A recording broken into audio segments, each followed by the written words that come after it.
여기는 나침반 라디오입니다. 이곳에서 나의 마음의 방향을 찾아가시길 바랍니다. 여러분, 이런 사람 주변에 한 명쯤 있지 않으신가요? 만나고 나면 왠지 모르게 마음이 무겁고 전화가 오면 또 뭐지? 하는 생각이 먼저 드는 사람, 만나자고 하면 만나지 않을 핑계부터 찾게 되는 사람 말입니다. 그리 나쁜 사람은 아닌데 함께 있으면 그렇게 불편할 수가 없습니다. 그런데 이걸 솔직히 말하면 내가 인정머리 없는 사람 같아서 그냥 참게 됩니다. 내가 너무 예민한가, 나이 들어서 성격이 까칠해진 건가, 이런 생각을 하면서 말이지요. 오늘은 그런 여러분께 말씀드리고 싶습니다. 피곤한 게 당연합니다. 그 감정, 잘못된 게 아닙니다. 문제는 여러분의 마음이 아니라 그 관계 자체일 수 있습니다. 어떤 관계는 아무리 노력해도 우리를 지치게 만듭니다. 그게 그 사람이 나쁘거나 우리가 부족해서가 아닙니다. 그냥 안 맞는 겁니다. 젊었을 때는 참는 게 미덕인 줄 알고 웬만하면 양보하고 이해하고 넘어가려고 했습니다. 하지만 이제는 좀 다릅니다. 나이가 들수록 억지로 웃으며 만나는 10명보다 편하게 만나는 한 명이 더 좋습니다. 모든 사람과 잘 지낼 필요 없습니다. 어떤 사람은 미안하지만 멀리하는 게 나를 위한 일입니다. 오히려 둥글게 잘 지내려다 어쩌면 결국 나만 힘들어지고 인생이 꼬입니다. 오늘 이야기는 나쁜 사람을 가려내자는 게 아닙니다. 그냥 나랑 안 맞는 사람을 알아보는 겁니다. 그럼 독해지라는 건가요? 아닙니다. 차갑게 살라는 것도 아닙니다. 다만 나의 평온을 지키려면 어떤 관계엔 거리가 필요하다는 겁니다. 여러분은 어떠신가요? 여러분의 이야기도 댓글로 나눠주세요. 여러분의 이야기가 누군가에겐 큰 위로가 될 것입니다. 지금부터 계속 엮이면 인생이 꼬이는 사람의 5가지 특징을 하나씩 살펴보겠습니다. 첫 번째, 여기 내가 항상 피해자인 사람이 있습니다.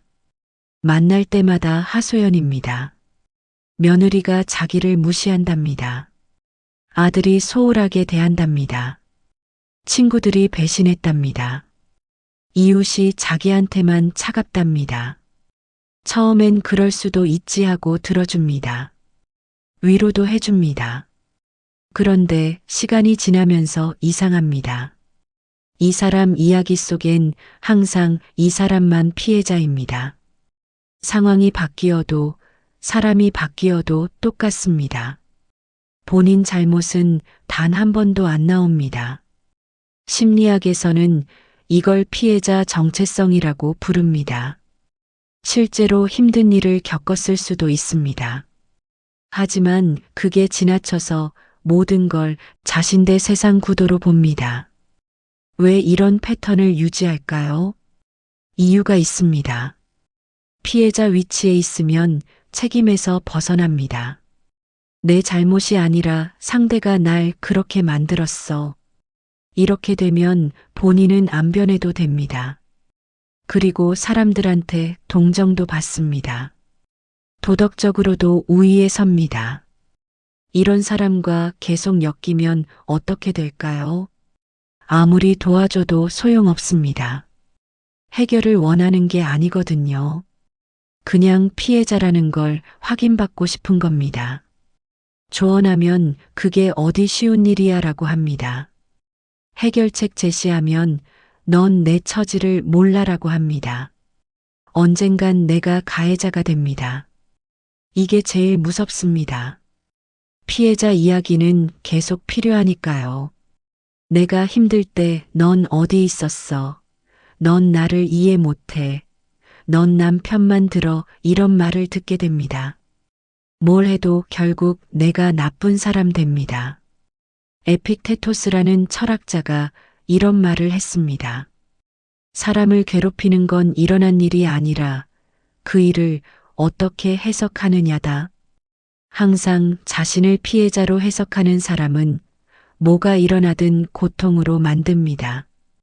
그 고통이 주변 사람한테도 번집니다. 이런 관계에서 벗어나는 건 그 사람을 나쁘게 보는 게 아닙니다. 그냥 내가 채울 수 없는 빈 공간이 있다는 걸 인정하는 겁니다. 그 공간을 채우려다 내 인생까지 무너질 필요는 없습니다. 두 번째, 말과 행동이 다른 사람입니다. 이 사람은 만날 때마다 좋은 말을 잘합니다. 우리 자주 만나자, 내 생각 많이 해, 힘들면 언제든 연락해, 이렇게 말합니다. 듣는 사람은 기분 좋습니다. 이 사람은 나를 생각해 주는구나 싶습니다. 그런데 막상 힘들어서 연락하면 어떻게 될까요? 전화 안 받습니다. 받아도 지금 바빠서라고 합니다. 약속 잡으려면 계속 미뤄집니다. 다음에 꼭 조만간 이런 말만 합니다. 그러다 다시 만나면 또 똑같습니다. 왜 연락 안 해? 서운했어. 우리 더 자주 봐야지. 이렇게 말합니다. 처음엔 이해합니다. 바쁠 수도 있지. 나도 부담 주기는 싫으니까 이렇게 생각합니다. 하지만 계속 반복되면 헷갈립니다. 이 사람 진짜 마음이 뭘까? 말은 따뜻한데 행동은 좀 다르네? 심리학에서는 이걸 인지 부조화를 일으키는 패턴이라고 합니다. 말과 행동이 다르면 사람들은 불편함을 느낍니다. 그리고 연구 결과 이게 한두 번이 아니라 계속되면 신뢰가 완전히 무너집니다. 왜 어떤 사람들은 말과 행동이 다를까요? 몇 가지 이유가 있습니다. 거절하는 게 불편해서 그냥 응이라고 합니다. 좋은 사람으로 보이고 싶어서 좋은 말은 합니다. 아니면 말하는 순간엔 진짜 그렇게 하고 싶은데 막상 실행할 땐 우선순위에서 밀립니다. 이런 사람과 계속 있으면 어떻게 될까요? 판단력이 흐려집니다. 이 사람 말을 믿어야 할지 말아야 할지 모릅니다. 말 믿으면 실망하고 행동 보면 상처받습니다. 계속 헷갈립니다. 내가 오해한 건가? 내가 너무 기대한 건가? 이러면서 자책합니다. 그리고 에너지가 다 빠집니다. 이 사람 진짜 의도가 뭔지 파악하려고 애쓰고 실망할 때마다 스스로를 달래고 이러는데 힘이 다 듭니다. 그 힘이 내 인생에서 빠져나간 겁니다. 공자가 이런 말을 했습니다. 말이 충실하지 않으면 행동이 멀어진다. 우리는 관계에서 일관성이 필요합니다. 그게 없으면 불안해집니다. 이런 관계를 정리하는 건 차갑게 구는 게 아닙니다. 현실을 보는 겁니다. 이 사람 말이 아니라 행동을 기준으로 관계를 설정하는 겁니다. 실제로 얼마나 자주 만나는지 그게 진짜 관계입니다. 세 번째, 경계를 불편해하는 사람입니다. 이 사람은 나의 모든 걸 알고 싶어 합니다. 오늘 어디 갔어? 누구 만났어? 왜 전화 안 받았어? 요즘 왜 연락 뜸해? 이런 질문이 계속됩니다. 처음엔 관심으로 느껴집니다. 날 걱정하는구나, 관심 있구나 싶습니다. 하지만 점점 무거워집니다. 요즘 바빠서라고 하면 나보다 뭐가 더 중요해? 라고 합니다. 다른 친구 만났다고 하면 나는 안 만나면서 그 사람은 만나네라고 합니다. 점점 숨이 막힙니다. 누굴 만나든 설명해야 할 것 같습니다. 설명 안 하면 죄책감이 듭니다. 내가 너무 차가운가, 관계를 소홀히 하는 건가, 이런 생각이 듭니다.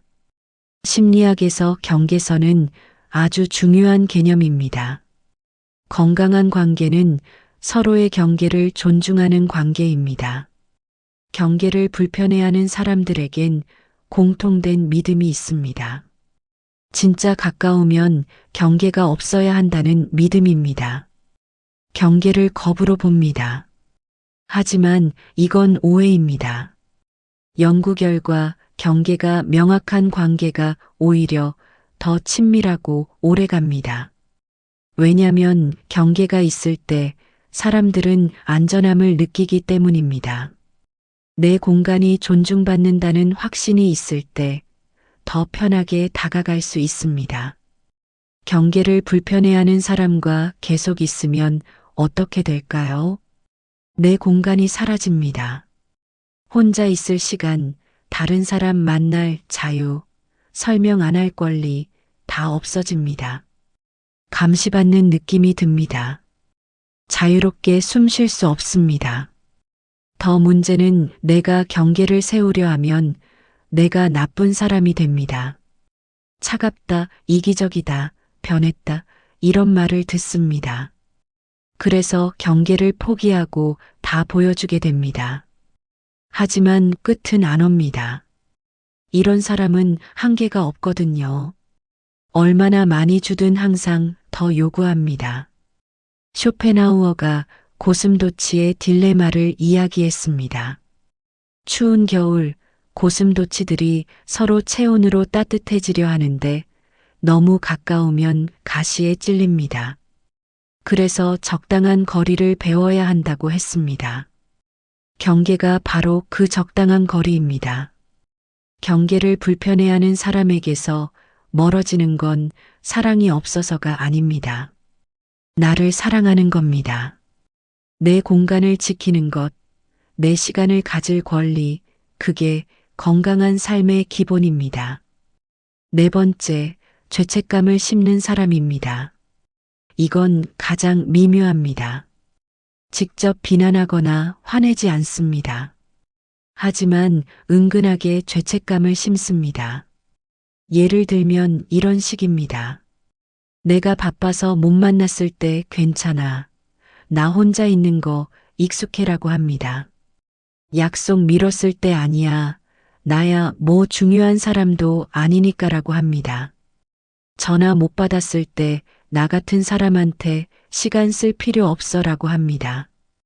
이 말들을 들으면 묘하게 불편합니다. 이해한다고 하는데 왜 이렇게 마음이 무거울까요? 잘못한 것도 없는데 왜 미안할까요? 그래서 더 많이 해주려고 합니다. 다음번엔 꼭 만나겠다고, 더 신경 쓰겠다고 약속합니다. 심리학에서는 이걸 수동 공격적 행동이라고 합니다. 불만을 직접 말하지 않고 간접적으로 표현하는 겁니다. 죄책감을 심는 게 대표적입니다. 연구 결과 죄책감에는 두 종류가 있습니다. 하나는 진짜 잘못했을 때 느끼는 건강한 죄책감입니다. 다른 하나는 조정으로 심어진 죄책감입니다. 후자는 사람을 계속 불안하게 만듭니다. 죄책감을 심는 사람들 대부분 무의식적으로 이렇게 합니다. 본인도 조정한다고 생각 안 합니다. 다만 감정을 직접 표현하는 법을 못 배운 겁니다. 대신 희생자 이미지를 만들어서 상대방 죄책감을 자극합니다. 이런 사람과 계속 있으면 어떻게 될까요? 끊임없이 죄책감 속에서 삽니다. 뭘 하든 이 사람한테 미안합니다. 그 죄책감이 내 결정을 마비시킵니다. 내가 정말 원하는 게 뭔지보다 이 사람이 상처받지 않으려면 어떻게 해야 하는지가 우선이 됩니다. 더 문제는 아무리 많이 해줘도 죄책감이 안 사라집니다. 왜냐면 이 사람은 계속 새로운 죄책감을 만들거든요. 이번에 만나줬으면 지난번엔 와줬는데 이번엔 안 되는구나 라고 합니다. 선물했으면 이렇게까지 안 해도 되는데 내가 부담스러운 사람이구나 라고 합니다. 칸트는 의무와 진정성에 대해 이야기했습니다. 진짜 의무는 자율적이어야 한다고 했습니다. 조작된 죄책감으로 강제된 행동은 도덕적이지도 않고 나한테 평화도 안 줍니다. 죄책감을 씹는 사람에게서 멀어지는 건 냉정한 게 아닙니다. 진짜 관계를 위한 선택입니다. 죄책감이 아니라 진심으로 돌보고 싶을 때 그게 진짜 관계입니다. 마지막입니다. 이건 알아채기 제일 어렵습니다. 왜냐면 내가 그 사람과 지낼 땐 안 보이거든요.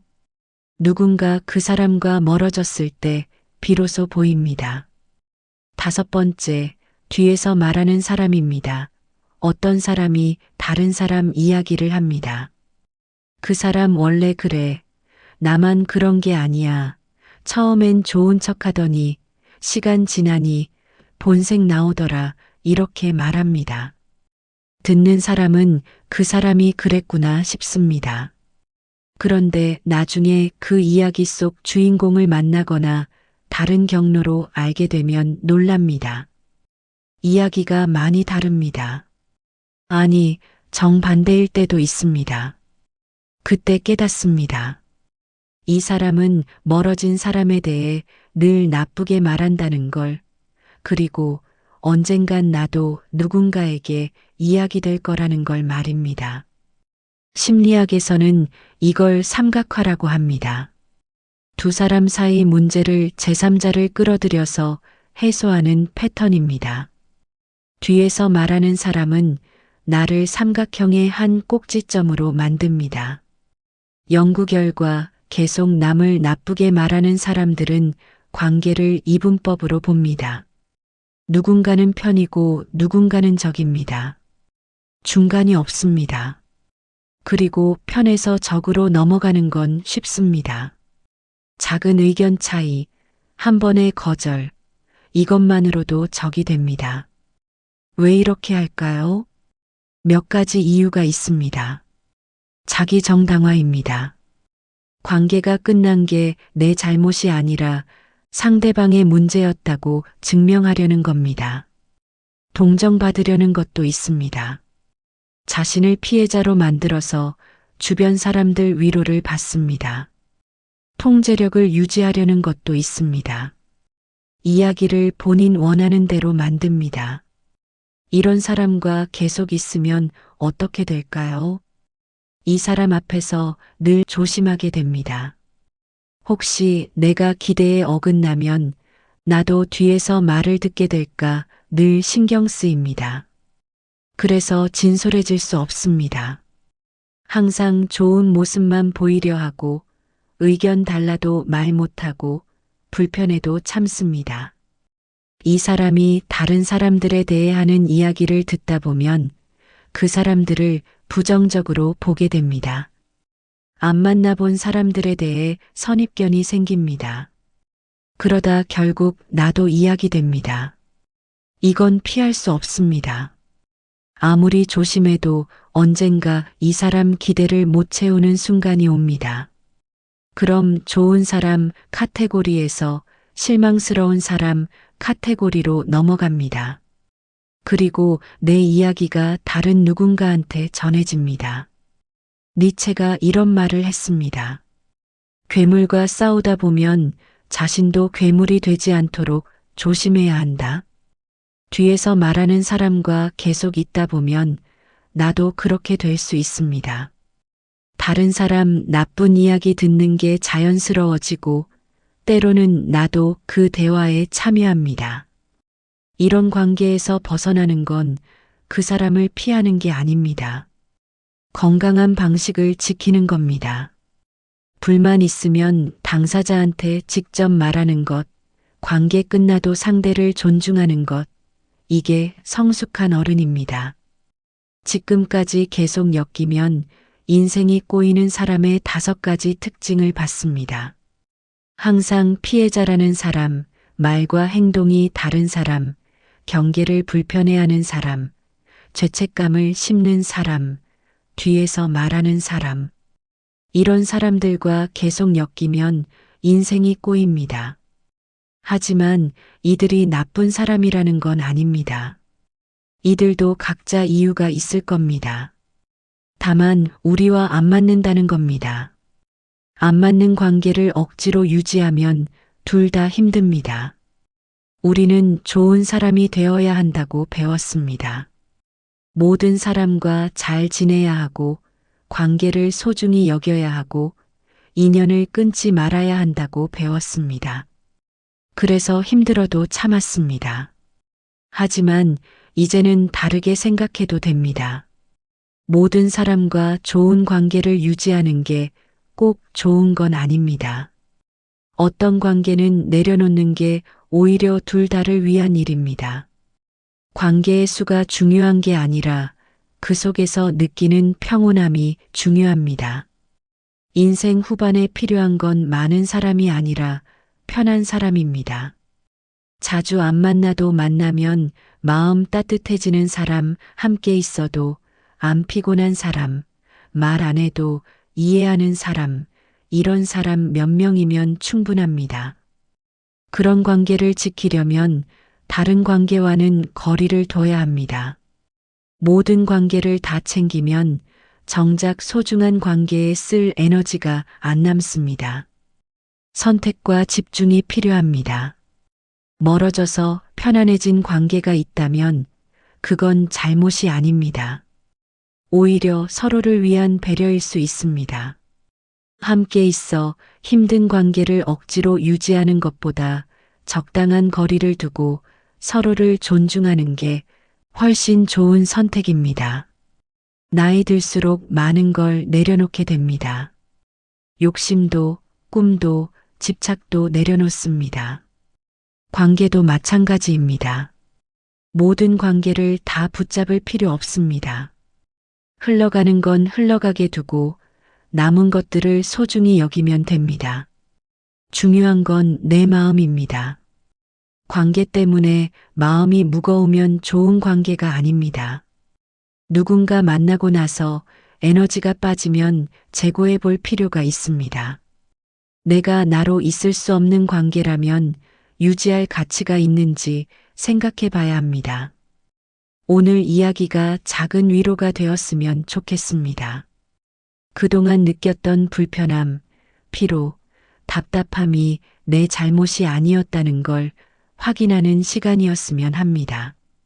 충분히 노력했습니다. 충분히 참았습니다.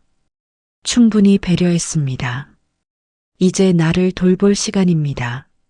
마음 편한 관계만 남기고 무거운 관계는 조용히 정리하십시오.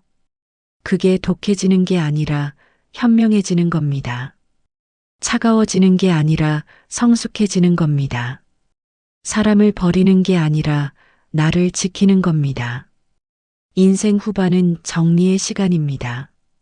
물건도 정리하고 생각도 정리하고 관계도 정리합니다. 그 정리가 끝나면 진짜 평온이 옵니다. 남은 시간이 가벼운 마음으로 편한 사람들과 따뜻한 기억으로 채워지길 바랍니다. 멀어져서 편안해진 관계는 잘못이 아닙니다. 그건 내 평온을 선택한 용기 있는 결정입니다. 그 선택을 후회하지 마십시오. 여러분은 잘하고 계십니다. 오늘도 나침반 라디오와 함께 해주셔서 감사합니다.